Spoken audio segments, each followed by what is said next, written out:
మన ప్రభువును రక్షకుడైన యేసుక్రీస్తు వారి శ్రేష్టమైన నామంలో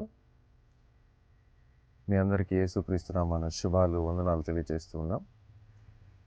పరిశుద్ధ గ్రంథమైన బైబిల్లో నుంచి రోమపత్రిక 3వ అధ్యాయము 24వ వచనంలో, కాబట్టి నమ్మువారు ఆయన కృపచేతనే క్రీస్తు యేసునందలి విమోచనం ద్వారా ఉచితముగా నీతిమంతులని తీర్చబడుతున్నారు.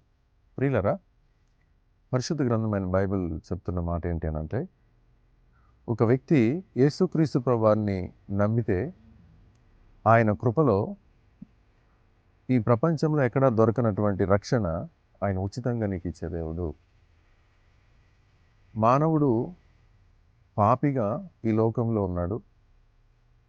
ఆ పాపము తీసివేయడానికి యేసుక్రీస్తు ప్రభువారు ఆయన శిలువ బలియాగం ద్వారా ఆయన మానవుని యొక్క పాపాన్ని తీసివేశాడు. నీవు నమ్మడం వలన ఆయన నీ పాపాన్ని తీసి పరలోక రాజ్యపు వారసునిగా ఆయన నిన్ను తయారు చేశాడు. నీవు నేను వెల చెల్లించాల్సింది ఏం లేదు. ఆయన ఆల్రెడీ మన పాపానికి ఉన్న పెనాల్టీ మొత్తం చెల్లించాడు. మనం చేయాల్సింది కేవలం నమ్మడమే. నీ నమ్మిక భూలోకంలో నీ జీవితాన్ని పరలోక రాజ్యమునకు వారసునిగా నేను తయారు చేస్తుంది. కనుక యేసుక్రీస్తు ప్రభువారిని నమ్మి ఆయన శిలువ బలియాగాన్ని నీవు అంగీకరిస్తే యేసు రక్తము ప్రతి పాపం నుండి నిన్ను పరిశుద్ధునిగా చేసి పరలోక రాజ్యపు వారసత్వాన్ని నీకు అనుగ్రహిస్తుంది. కనుక నీవు నమ్ము.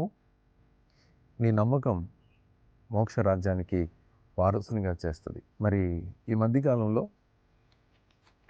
సువార్తను ప్రకటించడం బహిరంగంగా ఎంతో కష్టమైన ఈ రోజుల్లో సర్వోన్నతుడైన దేవుడు బాపట్ల కాన్స్టిట్యున్సీలో ఒక చక్కని సదవకాశాన్ని తీసుకుని వచ్చాడు.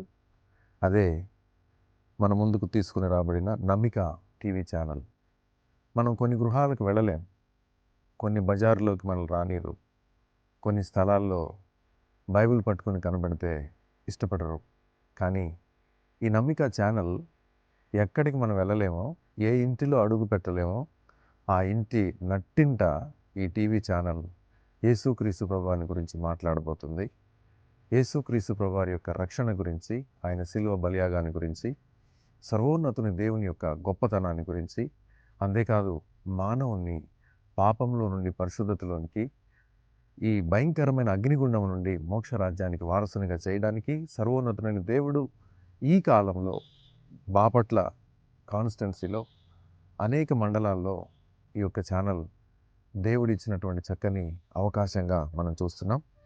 మరి ఈ తెలుగు క్రిస్టియన్ ఛానల్ నమ్మిక యాక్ట్ డిజిటల్ టీవీగా ఉంది. దీని ఛానల్ నంబర్ 99. మరి దీనిలో దైవజనులు, విశ్వాసులైన వారు దేవుని వాక్యాన్ని ప్రసంగించగలరు. అంతేకాదు మీరు వ్యక్తిగతంగా రాసిన, ట్యూన్ చేసిన పాటలను పాడొచ్చు. జన్మదిన, వివాహ శుభాకాంక్షలు మీ ప్రియులైన వారికి తెలియచేయవచ్చు. అంతేకాకుండా మీ సంఘంలో ఉన్న ప్రత్యేకమైన ఆరాధనలను, అంతేకాకుండా మరి యూట్యూబ్ లైవ్ ఛానల్ కూడా నమ్మిక టీవీ ద్వారా మనము దేవుని వాక్యాన్ని ప్రచురించడానికి దేవుడిచ్చిన గొప్ప అవకాశం. అంతేకాదు దీనిని మరి ఈ యొక్క కాన్స్టిట్యున్సీలో చేయడానికి లక్షల రూపాయలు వ్యయం అవుతుంది.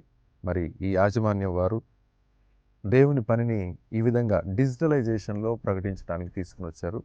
వారికి, మీడియా మిత్రులకు మరి యేసుక్రీస్తు నామములో శుభములు. దేవుడు వారిని మరింతగా ఆశీర్వదించి ఇది ప్రతి స్థలానికి ఈ యొక్క ఛానల్ వెళ్ళడానికి, అంతేకాదు దేవుని చిత్తమైతే రాబోయే రోజుల్లో ఇదే నమ్మిక ఛానల్ శాటిలైట్ ఛానల్గా కూడా దేవుడు ఆశీర్వదించాలని దేవుని దాసుడిగా నేను కోరుకుంటూ నా మాటలు నేను ముగిస్తున్నాను. Thank you.